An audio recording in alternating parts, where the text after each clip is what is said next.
The older class is going to wait over on this side. Well, it's good to see all of you here today, to see your faces, to talk about God's Word. Isn't it amazing? We get to come together and talk about God's Word. You know, this is my first sermon since my daughter was born. She's in the back with my wife right now. And so this is our first time hearing me drone on and on and on in a sermon. When La and I were getting ready to be parents, we were terrified. We did not know anything about being parents. I was afraid of connecting with my daughter and doing all these different things. And so we were working on the registry, you know, the baby registry for all of the showers and all that stuff. And I think the saying goes like you have like 40 items, and out of those 40 items, use like 3 of them, right? There's some truth to that. And when we were looking for different items, there's some crazy stuff out there that you can buy for your children or buy for you to care for your children, right? We have some photos that I found. They're really interesting. Let's look at this first one. Let me introduce you to the baby mop. If you are just too busy in your darn day and you need some efficiency in your life, get your baby to do the floor cleaning for you with the baby mop. The next one is the crying analyzer. This tells you what type of cry, so if they're stressed or if they're tired or sad, and then it also gives you a percentage. It gives you the temperature and it also gives you a percentage. When it gets to 100%, that's when you really need to go check on your child. It's like, I want to watch the last 8 minutes of my show, so I'll wait till that gets to 100 in order to go console my child. Next one is the baby bottle holder. No more need to hold your baby and feed them. They can feed themselves. Just pop the bottle in there and they'll suck it down dry. And then the last one is my favorite, the iPotty iPad dock. This is, you're potty training your child, and you need them to be entertained the whole time, so you put an iPad in front of them. So though these inventions are hilarious, they're also kind of cringy, right? They make you scratch your head a little bit or want to jab your eyes out. The core truth behind all of these gadgets is that parents are using these to get away from their responsibilities of parenting, correct? The problem with this, in doing so, they actually might be losing connection with their children, right? You know, we were meant to pat our own children's backs. We were meant to connect with our children. We were meant to look them in the eyes when we're feeding them. We're not meant to use our children for a service or to relegate them over there or to set them aside so that we can do our own things. We're meant to actually be servants of our children. And sometimes babies cry just because they want to be held. They want to know that they are loved and in a safe environment with safe people that they can trust. And sometimes we lose connection with our children when we embrace gadgets for our own conveniences. So at the core of humanity, I'll just say this, at the core of humanity, people do everything that they can to make their life easier for themselves, but in doing so, they actually might be missing out on what God has given us and the design that He intended for us. When it comes to technology, the same can be true. We use tech, and in doing so, we might miss out on the world around us. So this Sunday, we are discovering how we, as a church, can make a joyful noise to the Lord with our use of media and technology. So before we get started, let's pray together. Jesus, we thank you. We thank you for your word. We thank you that your word speaks life. Your word speaks truth. It's a path for our feet. It's the way that when we live our lives according to your word, our lives are full of joy and peace. Our lives are full of wholeness and healthy living. So we thank you for your word. I pray, Holy Spirit, that your word speaks through me, a humble servant of you, God. I just want your word to go out. So, Lord, let your scriptures speak clearly and help me to be articulate for the sake of your truth. God, I'm calling on you today. We pray this in Jesus' name. Amen. So today we'll be in a couple of different passages as we go through the scriptures. The first place we're going to be going is in Genesis 9. You can turn there now. Genesis 9, 1 through 3. I'll give you a little bit of background. Noah and his family and all the animals are in the ark, right? They're in the ark. And creation has been so distorted by sin at this point. It just totally has ruined the whole creation, right? Evil has infested every area of the earth, and God was ready to hit the reset button. And he preserved one family in the whole earth, Noah's family. And you know the story, right? The earth flooded, the waters receded, and when it was safe to go on the land, God had reset all of creation again. And he said this to Noah and his family in Genesis 9.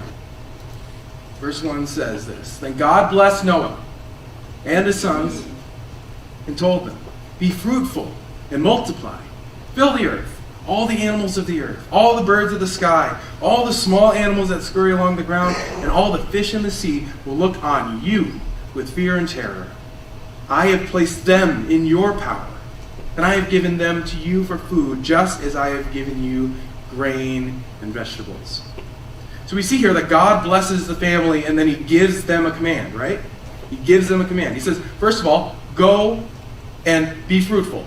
Now, what does that mean? What does it mean to be fruitful? He's saying, live fruitful lives. Have lives that bear fruit, good fruit for God. He's saying, live fruitful lives. Number 2, he says, multiply, right? Fill the earth, populate the earth. And then he says, actually, number 3 is fill the earth. And now, why would he say fill the earth? What is the reason for filling the earth? Meaning going out to all parts of creation, all corners of the earth. Why is he saying to go and do that? Well, it's because the last thing that he says, which is that we are the head of creation, that we're the pinnacle of creation. He says that you have control and you have dominion over them, right? But he says something very interesting. I want you to note this in verse 2 and 3. He says, I've placed them in your power, meaning all of creation. I've placed them in your power. I have given you them for food, just as I have given you grain and vegetable. So God's telling them, hey, you guys have power. You have dominion. You have control. But only because I gave it to you. Only because I chose for this to be your responsibility in the workings of all of creation, right? So God's saying, you have dominion. And so you need to fill the earth. You need to dominate all of creation. You need to bring all of the creation back to praising God. Lead creation by setting the example. Lead creation by setting the example. A similar command is given to Adam and Eve, the first humans in Genesis 1. It'll be up on the screens here. It says, So God created human beings in his own image. In the image of God, he created them. Male and female, he created them. Then God blessed them and said, Be fruitful and multiply, right? There it is. Fill the earth and govern it. Reign over the fish in the sea, the birds in the sky, and all the animals that scurry along the ground. And then God said, Look, I have given you every seed-bearing plant throughout the earth, and all the fruit trees for your food. And I have given every green plant as food for the wild animals, the birds in the sky, and the small animals that scurry along the ground, everything that has life. And that is what happened. God gives the exact same command, right? He gives the exact same command to them. Be fruitful, multiply, go to all the earth, and because I've given you dominion over it all, steward it well. Steward it well. So both times God started creation, he said that humans are not only called to populate, not only are we called to produce good fruit, but we are also the leaders of creation. We are the example setters for the animals, for the mountains, for the stars, for the oceans, and the wind, right? I like to think of creation as like a team, right? God is our coach. He gives us the plays to run. He assigns our positions. He's our leader. And then all of creation is the team members. the oceans, the birds, the mountains, the fish, humans, everything. Everything is the team members. And humans are the team captains, all right? The team captains have been chosen to be the prime example of what it looks like to be the best player possible, right? We also have been given a level of leadership. We certainly don't have leadership or authority over our coach. And we exercise some authority over creation, but we always, listen to this, we always mirror our leadership to reflect whose leadership? Our coach's leadership. We are called to be the prime example of creation. Now, team captains can either be a great positive influence or a negative influence. It all depends on that team leader's integrity, that team leader's life holistically, how they conduct themselves wholly, right? When the leader falls apart, the team falls apart. And we are called to be the prime examples of God's creation for God's creation. So God calls us to be fruitful, multiply, to lead creation back to God, and be examples for the creation. So in this next passage that we're looking at, this is going to be a very different look on the same command. Let's look in Genesis 11, 1 through 9. This is Noah's descendants have multiplied greatly. There's a lot more people now. It's been hundreds of years. And this is Genesis 11, 1. It says, at one time, all the people of the world spoke the same language and used the same words. As the people migrated to the east, they found a plain in the land of Babylonia and settled there. They began to say to each other, let's make bricks and harden them with fire. In this region, bricks were used instead of stone, and tar was used for mortar. And then they said, come, let's build a great city for ourselves with a tower that reaches into the sky. This will make us famous and keep us from being scattered all over the world. But the Lord came down to look at the city and the tower that the people were building. Look, he said, the people are united and they all speak the same language. After this, nothing that they set out to do will be impossible for them. So come, let's go down and confuse the people with different languages. They won't be able to understand each other.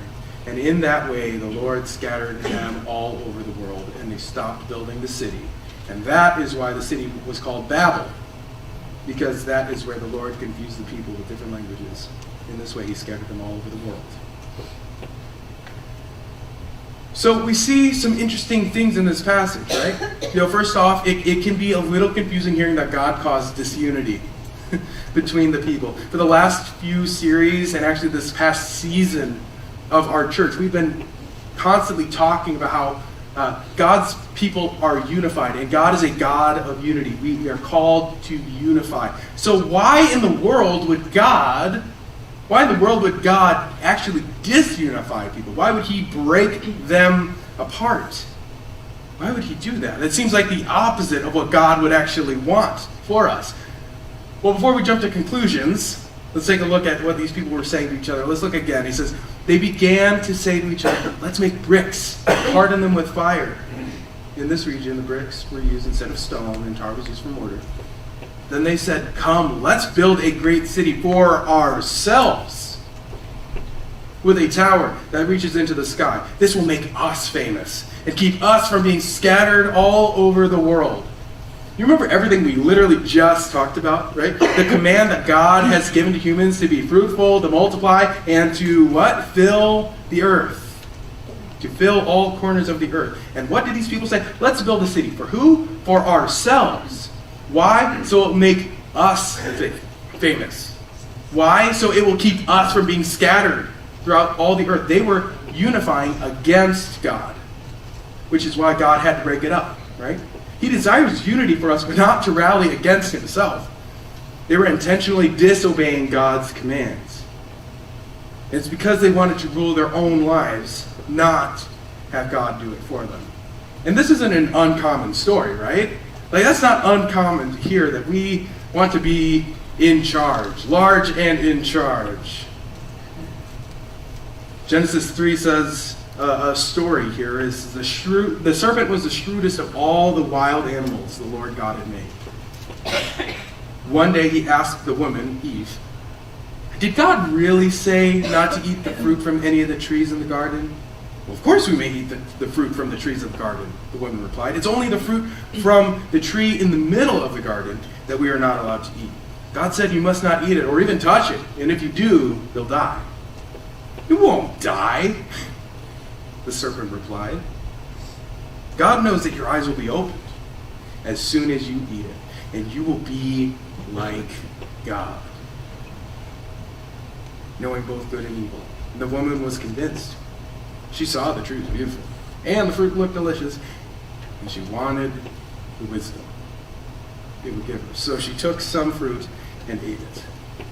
Then she gave some to her husband who was with her, and he ate it too. And at that moment their eyes were opened, and they suddenly felt ashamed at their nakedness. So they sewed fig leaves together to cover themselves. Adam and Eve wanted to be like God, right? They wanted to rule their own lives. They went their way instead of God's way. The people of Babel wanted to be like God. They wanted to control where they lived and what they did, and they went their way instead of God's way. Friends, it's not a far stretch. Not a far stretch to say that we all in some way want to be our own God. Right? We all want to be our own God. We want to rule our own lives. And as a result, we go our way instead of God's way. The reason I'm going into all this detail is because this reality that we all want to be our own gods plays heavily into our conversation about use of technology. Right? Just like in every area, our core desire to be our own God can take root in our media presence and our technology usage without us even knowing. Technology is a wonderful tool. Amen? It's a wonderful tool. It has taken us so far in history, right? We can even look at 100 years ago at how different the world was compared to now. And I want to volunteer the idea that it has been a gift to us given from God. Technology is a gift. Technology is being created in the story of Babel as well, though. They're capable of making massive towers, right? And they have knowledge to create bricks instead of using stone. And you know who gifted them with this knowledge and the resource? God did. Who else would? But there is a problem. Their hearts were bent away from God, and so they took the skills, they took the intellect, they took their physicality, and used it actually against God's plan for His creation. So in fact, they actually used tar, right? They used tar for the same reason that their ancestor Noah used tar for the ark. Why? For waterproofing. It waterproofed the tower. This would indicate to us readers that the people of Babel didn't trust God when He said that He would never flood the earth again. Right? On top of that, most commentators say that the reason that they made bricks fired in kilns was because there was no stone available to them. The resource was not available. And so out of their burning desire to go their own ways, they invented new ways to get what they wanted. That is just like a prime example of the human state, right? God shuts a door, and we, instead of walking away with God, we say, I'm going to break in through the window. And we make our own paths, and it leads to destruction. It leads to problems. When we use technology outside of the way that God has designed us to use it, we are led towards destruction. When we use it for our own self-interest, for our own service, we're led astray from what God has intended for us.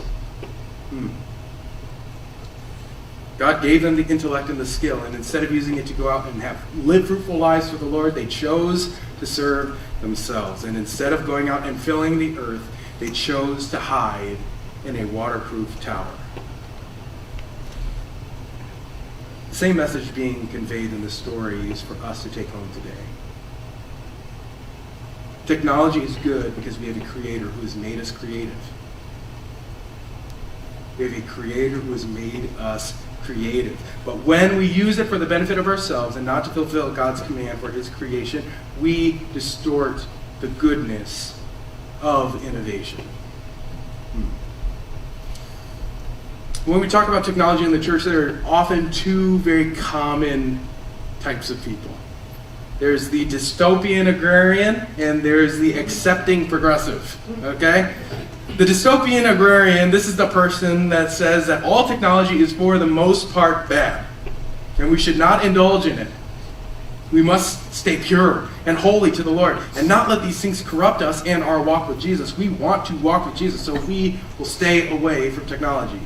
And then the accepting progressive, that's what I named it. The accepting progressive is the person that says, technology is actually for the most part good and helpful.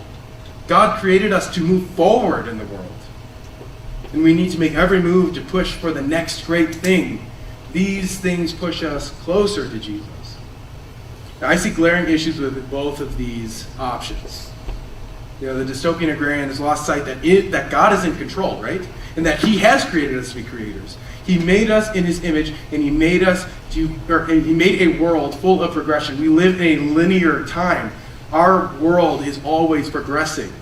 God has made this world a world of progression.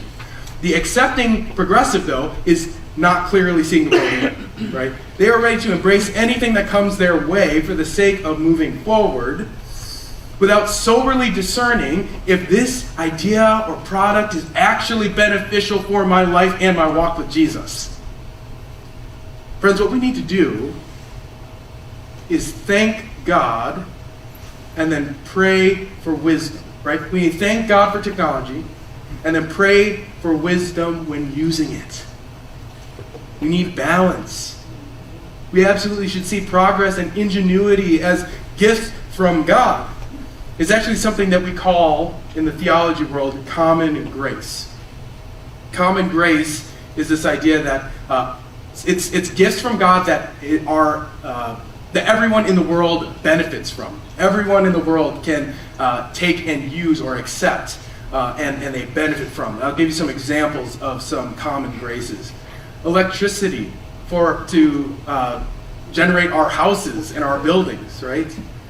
We all benefit from that. Calculated infrastructures to keep us safe. Cars to get us from place to place.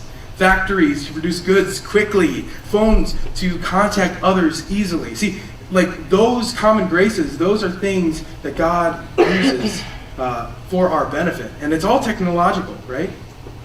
There was a time when those weren't around, and now they are. And we need to thank God for those. It's also easy to see some things that we need to be aware of when it comes to technology, and we need to be prayerful about, right? We need to be prayerful about technology because oftentimes technology promotes less personal connection with one another. It also desensitizes us to the world that we're living in. There's a high increase in consumerism through technology. It's all about me, what I can get as efficiently as possible, just like those photos I showed at the beginning, right? High increase in consumerism. It can also increase laziness and turn us into vegetables. How many of us have binge-watched Netflix for like 5-6+ hours? I am guilty of that, especially on Sundays after I preach. And it can also create safety hazards, right? For our own security and our own privacy. So we can look at technology and be grateful to God. And we need to have a discerning eye for what is good and right as well. Balance is what we need. We need to thank God for technology, and we need to pray for wisdom when we're using it. So now that we know that we need to be mindful that our hearts want to be our own gods, right? We know that we need to have a balanced view of technology, but how do we actually make a joyful noise, right? How do we make a joyful noise using our technology? We're going to go through some common areas in modern technology that the majority of us will run into in our regular lives, okay? And I'm not going to go through and just give you application points for every single one of these things and like 1,000 of them. That's not going to be helpful. I'm going to give you an overview of each kind of type of technology, and we're going to walk through, and maybe you will find for yourself how you can apply and make a joyful noise to the Lord. So number one is our devices. So that word sometimes it gives me old people vibes when I hear, oh, this device. Phones, computers, and tablets and gaming systems, right?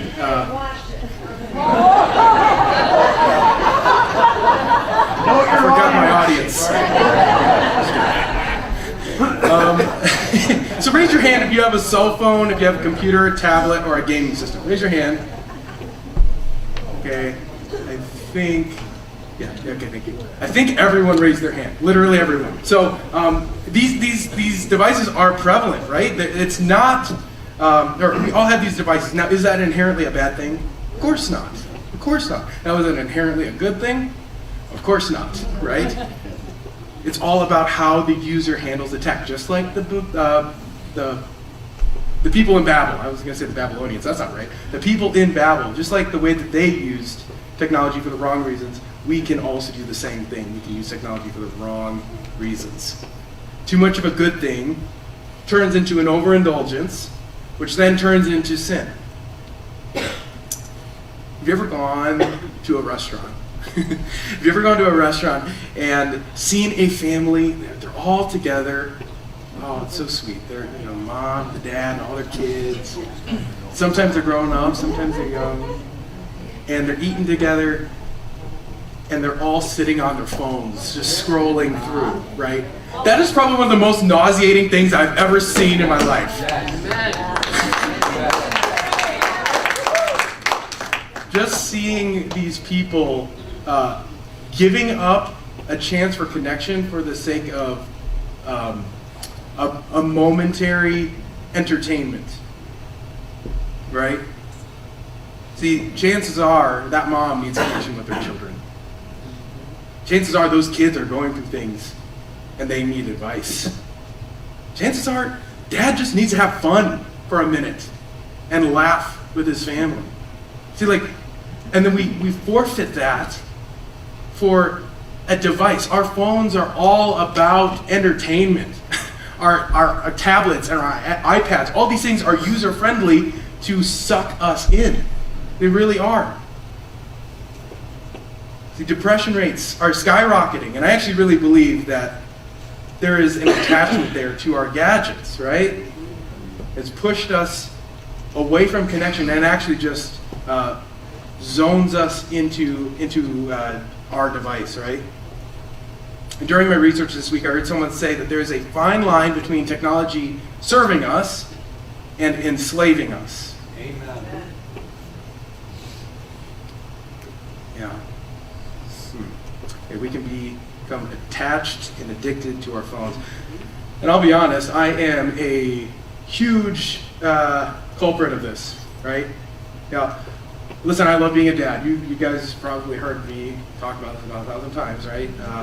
In personal conversations and now here. I love being a dad. I love holding my daughter and talking to her and just having bonding moments with her.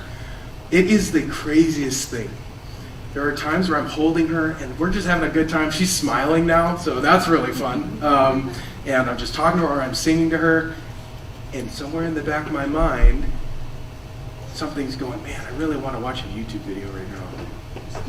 Man, I want to play a game on my phone right now.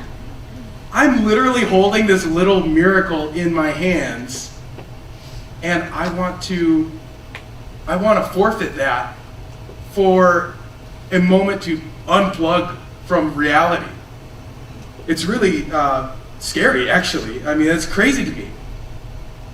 I want to escape to my phone, and I actually realized that for me, my phone numbs me. My phone numbs me to the rest of the world. Have you ever watched a movie or a show with someone who's on their phone the entire time?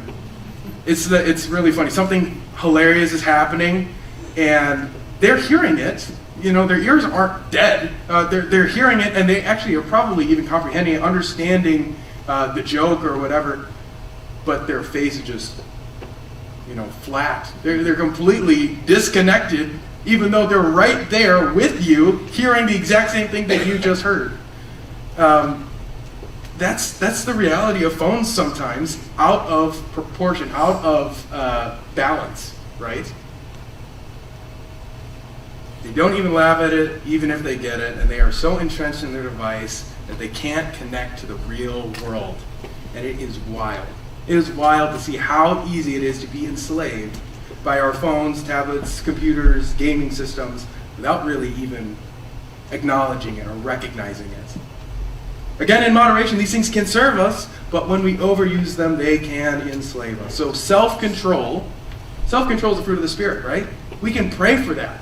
We can ask. If you feel enslaved, pray for self-control. Take some steps back from your usage.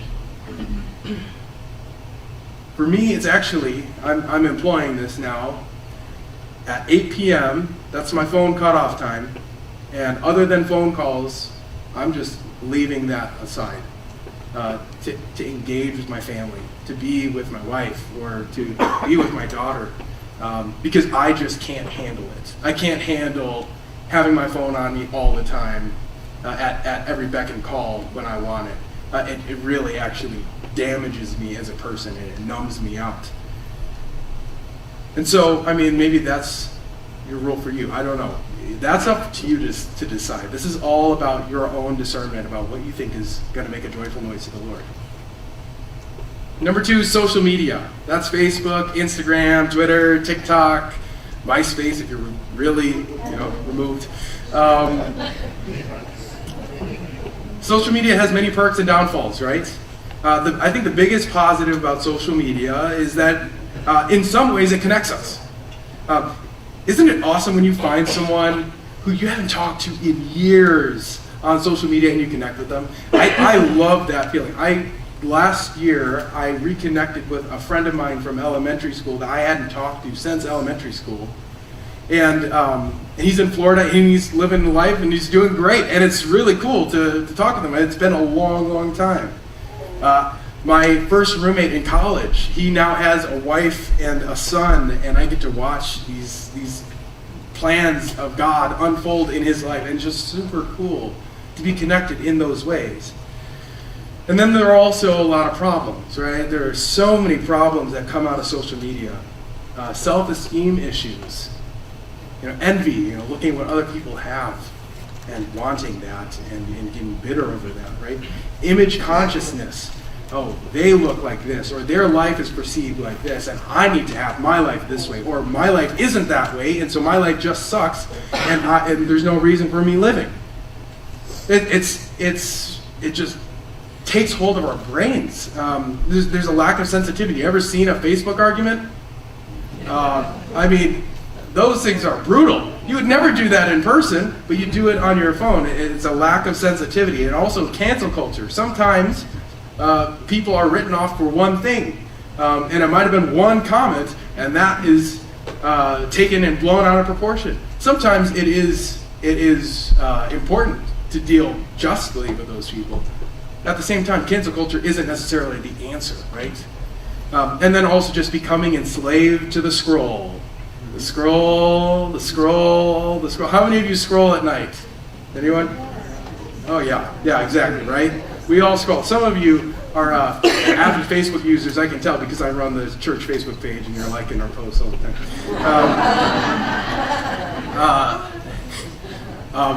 The scroll, being addicted to the scroll. For the first few weeks of Junia's life, my daughter, I felt so convicted that I was more interested in Instagram and my daughter that I just deleted it off my phone. And I recommend that you do a really deep soul search about your social media usage. Like really think about it. Ask yourself if you find yourself entrenched in social media. Take a break until you can get yourself under control. And it doesn't matter, honestly, it doesn't matter what you want. This is kind of one of those things that you really need to figure out what you need and act on it. Don't just sit there, act on it. It's more about being the best person you can be to serve God and serve others. Next is streaming and media, right? Netflix, Hulu, Disney Plus, YouTube, TV, whatever, like all of that stuff. This is very simple. whatever we watch sticks with us, right? It's just the reality of media consumption. You know, who knows the phrase garbage in, garbage out? Yeah, garbage in, garbage out. Whatever you take in will come out in some form or fashion. That may be an action, or it may be a message that you subconsciously believe about yourself or the world. Yeah, it's important to protect yourself and guard your heart with what you watch. I'm not saying you can only watch Christian movies or you can only listen to Christian music. That's not what I'm saying. That's up to your discretion. That's up to your self-control. That's up to how what your level of abilities are, right? What I am saying is that we need to be aware that everything affects you. Everything affects you if you choose to let it in your life. Next is information. This is Fox News, this is CNN, this is Google, social media, anywhere else, the dark web. All of these things, they can be so easy to let news become an idol for us. We start to build our whole lives around what we see going on in the world. And I'll just be honest, some of the most content people in the world, some of the most at peace people in the world are least connected to the news. Information is good. Information is good. But not being able to put it down or letting it make you feel fearful beyond help is gripping you in a way that nothing should other than Jesus. Know that media is always intentionally putting the scariest news out there to get more views. My advice, you can take it or leave it, is to listen to the news but limit yourself. Go online, look at the news source, look at a news source, but limit yourself. Find that limit for yourself and stick to it. Again, these things can enslave our hearts if we don't watch over them. Next is pornography. This is a topic that we just need to talk about. It's not something that we can shy away from. Studies show that the average age of a male to be exposed to pornography is 8 years old. 8. And females, on average, are exposed at 10 years old. That is insanely young. Insanely young. This is an unavoidable issue. One study shows that 91.5% of men viewed pornography this month. And 60.2% of women viewed pornography this month. That doesn't leave many of us even in this room. Right? So it's something that we need to talk about. I'm not saying that you struggle with this specifically. I'm just saying, like, percentage-wise, like, this is important stuff. Pornography is not only lustful at its core, but it is also a breeding ground for sex trafficking, and it encourages rape culture globally. Not only this, but pornography promotes a view of sex that is completely incongruent to the way that God intended sex to be. He created sex for marriage, a marriage relationship, to serve, right? To serve one another, to reflect intimacy and oneness. And the world of pornography is completely centered on consumption and self-service. A few avenues of application for you. If you don't have an ad blocker on your devices, I suggest you get one as soon as possible. Also, another tip is purchase accountability software for your home. I recommend a program called Covenant Eyes. That's what I use. It's an accountability software that takes all of the things that are happening in your on any of your devices, and actually someone else can access them, someone that you trust to access that information, and they can hold you accountable. And it also sends them a notification if something sketchy kind of comes up on your browser. Okay, so I recommend using it. It's relatively cheap, and it's a really good investment for your personal life. If you struggle with this, that's a really great tool. If you have children, honestly, do not wait. Do not wait to talk with your children. It can be awkward, but the reality is, if you don't teach your children a strong foundation about sex and sexuality, who will? Their friends, the world. Be proactive. Ask your son, ask your daughter. Within reason of age, I recommend at the start of middle school if they have viewed pornography. This is really important. Get ahead of the ball. Build a foundation for your children. Lastly, if you're someone that is currently struggling with this, and I know there are some of you here today, please talk to someone, right? You cannot do this alone. Listen, I tried. And we are stronger when we are together. My testimony is very connected to this subject, so I am absolutely willing to talk with you if you need to. Please talk to me about that. At the end of all this, we can look at every area of technology, right? We can pick it apart, but what is the core of it all? If we are focused on ourselves, we distort God's gift and God's command for our lives. Just like the people in Babel. If they looked at themselves rather than at God, and they distorted God's gifts, and they took for granted his command to us. If we try to make our own little dominions online, right, to see how influential we can be, to see how many followers we can acquire, or how much money we can make, we are no longer living for God's command to humanity, to live fruitful lives, to multiply, to stretch to every edge of creation with the good news of Jesus. We need to stop trying to be our own little gods and start following the true living God. We've covered a lot of ground today in the area of technology, and I just feel like I have just scratched the surface. I'll end here with this point. Worship team, you can come on up at this time. I'm gonna turn to 1 Corinthians 10, verse 23. You don't have to, it'll be up on the screens. Paul is talking to the Corinthians about eating food sacrificed to idols, right? Some people thought it was wrong. Some people thought it was fine. Kind of like the dystopian agrarian and the accepting progressive, right? His response is recorded in verse 23. It says this. It says, you say, I'm allowed to do anything, but not everything's good for you. And you say, I'm allowed to do anything, but not everything is beneficial. Don't be concerned for your own good, but for the good of others. So you may eat any meat that is sold in the marketplace without raising question of conscience. For the earth is the Lord's and everything in it. Let's drop down to verse 31. It says, so whatever you do, whatever you eat or whatever you drink, do it all for the glory of God.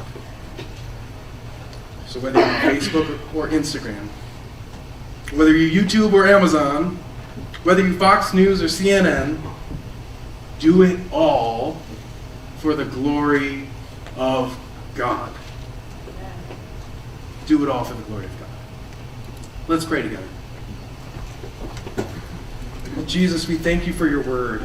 We thank you that your word is truth, and that your truth brings life and life abundant. God, we thank you that you spoke to us today. Help us in our pursuits to love you in the midst of our technology usage, and help us to be the people that you want us to be, and let us do it all for the glory of you, Jesus Christ. We say this in his name. Amen.